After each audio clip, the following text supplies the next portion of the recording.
Hi everyone, coming on with a haul from the weekend, and also like to start this video by saying I hit 100 subscribers this weekend. Yay! It actually came as a bit of a shock. It was my husband who took a screenshot and sent it to me and went 100 subscribers, and it was all very exciting. And I just thought I would start this video by saying thank you so much to everyone who's subscribed so far. I had no idea that it would grow this quickly, even after just I think a couple of months I've been posting now. I've been collecting like this literally every weekend for the last 20 years, and now I get to show people what I do, and it's actually quite fun to share my little finds with everybody. So thank you again, and please share with anybody else you think might be interested. And I have lots of cool things coming up in the future, different ideas for videos, so please stay tuned and stay with me. Let's get into the haul for this weekend. So this weekend I actually went to swap meet, but it was dead. I didn't find one single thing at the whole swap meet. So I left actually feeling a little bit deflated, and I don't like to go out and not come home with something cool. So I went and had a look. I put some local garage sales in my save list from Facebook, and this particular one said that they had jewelry, and they had silver jewelry that was $5, and that they had some brooches and things too. So I thought, okay, I'm going to head there. So I went with my youngest son, and we went along to this garage sale. So all of these pieces came from the one garage sale. So I'll actually just go around and start from the top. The first thing that I got, which is I just included because I try to include everything I actually buy, and this was just a little vintage picture frame with a little Mini Cooper. You can hear my chicken. I actually got this for my husband. It was $1, so I grabbed it. Then going around, I actually got a few brooches. Now these were priced on his store individually, had $2 for brooches, $5 for silver, and $5 for all the other pieces of jewelry. But I ended up doing a bundle deal at the end, but that's kind of what the prices were when they were marked. And honestly, had I known he would do a bundle deal at the end, I probably would have grabbed more pieces. Hello, Puss. Gosh, it's everyone today. It's Puss and Chicken. And anyway, let's get back to it. So the first brooch that I got was this little cherry with enameling. Really pretty, beautiful condition. I really liked that one. Then on the fruit, I got this little bunch of pears, which I thought was really unusual. I try to get pieces I haven't seen before. And over all my years, I have seen probably 10,000 or more brooches have passed through my hands. And these are ones that I hadn't seen before. Puss, go away. This here is a little enamel elephant brooch. It's got an old C clasp, so I grabbed it, and I just thought it was really different. And then this one was probably my favorite. It's a little hand-painted brooch on turned wood, and it's signed by the designer or the painter on the back. And I just thought that was really lovely. Like I said, had I known that he would do a bundle deal, I probably would have purchased more brooches, but it doesn't matter. This one here actually was really interesting. It's a copper brooch. And I grabbed it because it was signed, and I'll spell it out to you because when I looked at it, it took me so long to find this because the spelling's really weird. It's Rebaje, and then that's an S, apparently. But if you Google that designer, these brooches are from the 50s. It's a modernist copper designer, and the pieces online go anywhere from $50 to $100. So that was a really cool piece, and I just really like the modernist design of it. Then onto some silver. So like I said, all these pieces were on a big rack saying $5 each. I got this really cool bangle with tiger's eye that goes to a ring. These things apparently are coming back in style again, but all these pieces will just be going away in my silver stash. Then I got 2 pairs of earrings. There were these little ones with carnelians, like Celtic design. And then I grabbed these because they were really different. Silver with those little wedding cake beads. They're a bit strange actually the way that they hang. They have this kind of modernist piece down the side and then this little wedding cake bead. But they had probably 100 pairs of earrings. But because I had limited funds with me and it was cash only, I tried to focus on the things that I really wanted, although I could have bought so much more if I had more money with me. Let's get on to some more silver bracelets. There's this little bracelet. All these pieces are stamped. I'm not going to show you the stamps this time. Trust me. There was this little piece with a little pendant, which is also stamped. I don't know what those marks mean. if anyone knows. Just on a little bracelet. There's this lovely topaz bracelet, which is stamped. There's this one with like a fob on it. It has a name on it, but it's really easy to have your jeweler buff those off. Or you could just remove it, and it's a really nice chain link bracelet. And a really nice weight to it too. Again, because I buy for weight and for investment, I try and get the heaviest things I can find. If there's different ones to choose from. More so than the designs with silver. This piece here is a really lovely old vintage one, and the lock opens just like that, and you can put it on and off. So again, that was a heavy one, that's why I grabbed it. And then this piece is really pretty. This is probably the first silver bracelet that I saw, and it's got these lovely little pink stones around it, and in all my years I've never seen one like it, so I thought that was really lovely.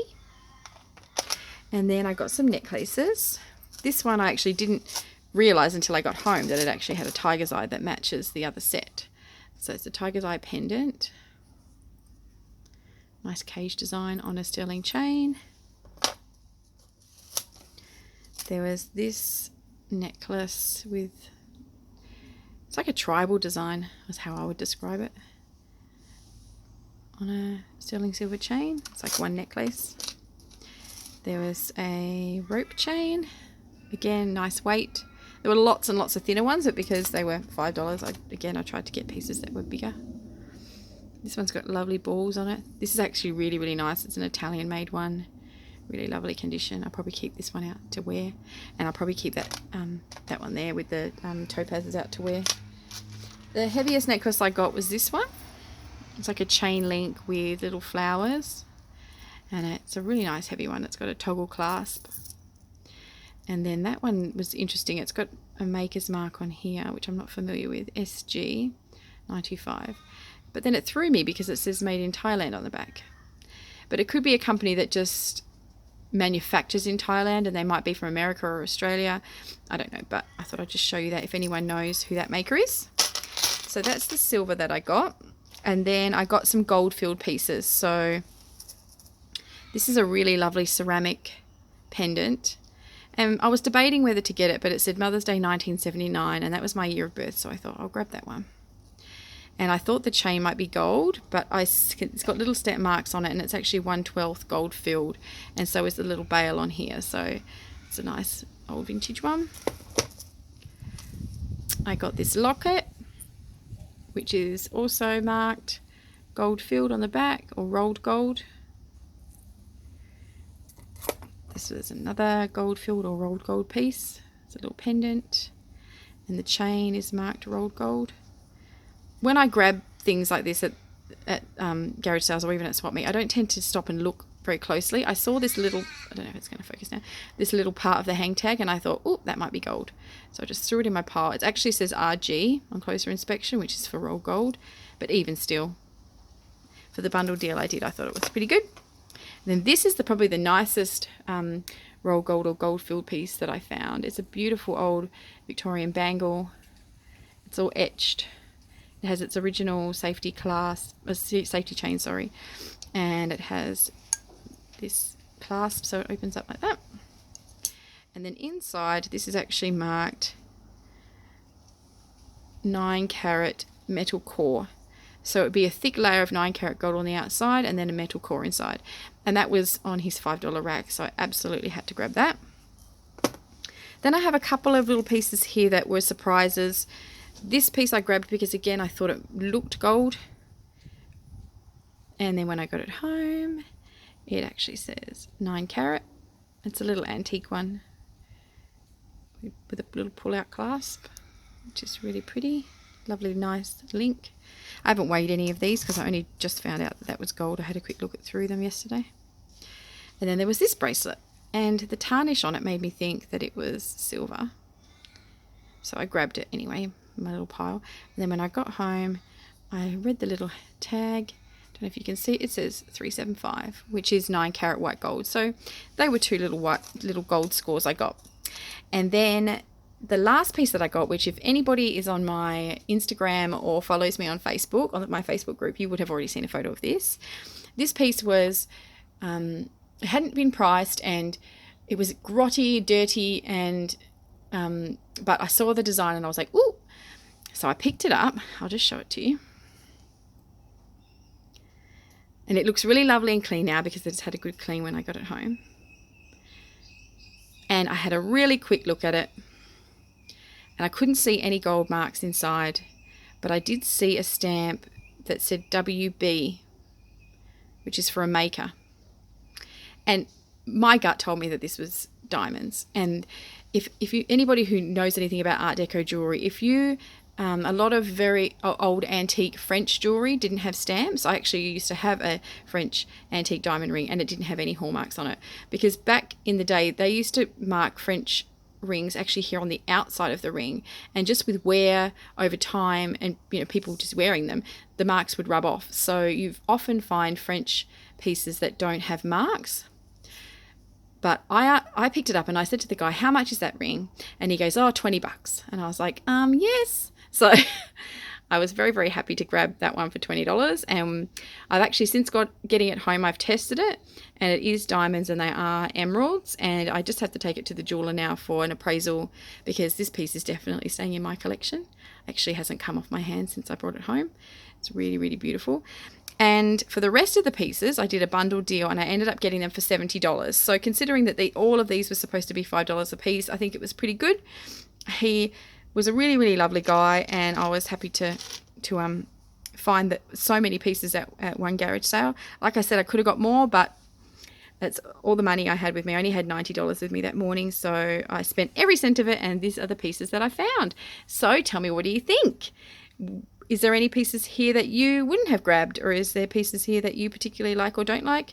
Let me know. And please subscribe to Facebook and also to follow me on Instagram, because you do get to see sneak peeks of things that I find. Let me know what you think of the ring. I can do a follow-up when I've had an appraisal done if anyone's interested. But thank you so much for watching, and thank you again for my hitting 100 subscribers. I think this morning, actually, as I'm filming this, it's up to 115, so it's even growing even faster now.